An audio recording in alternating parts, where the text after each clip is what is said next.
محمدعلی جنت‌خواه طی یکی دو روز گذشته دستگیر شده و ما ازش هیچ خبری نداریم.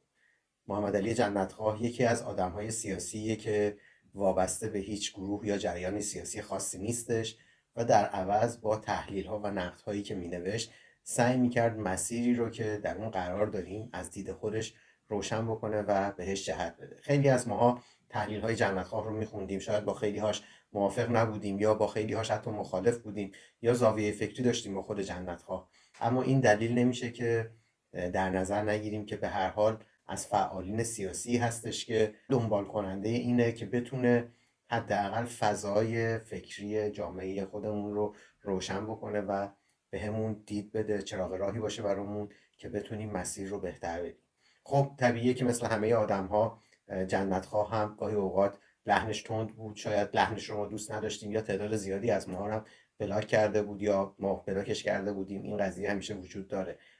ولی چیزی که برای ما روشنه اینه که دستگیری محمدعلی جنت‌خواه به خاطر روشنگری‌هاش در فضای عمومی اینترنت بوده. چیزی که ما حدوداً یک سالی هست که شاهدش هستیم.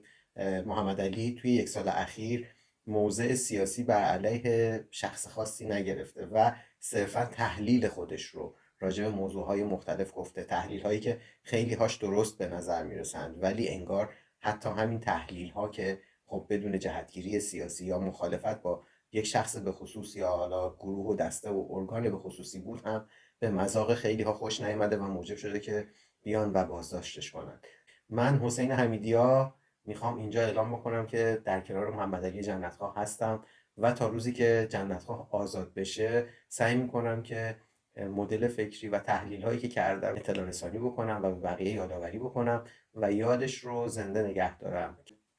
که حداقل بتونم سطح فشارها بر محمدعلی جنت‌خواه رو کاهش بدم و کمک کنیم که محمدعلی زودتر آزاد بشه. خواسته ما نه فقط آزادی محمدعلی جنت‌خواه، بلکه آزادی تمامی افرادی هست که به خاطر یه فعالیت سیاسی دستگیر شدن و توی زندان هستن و لازمه که ما صدای اونها باشیم.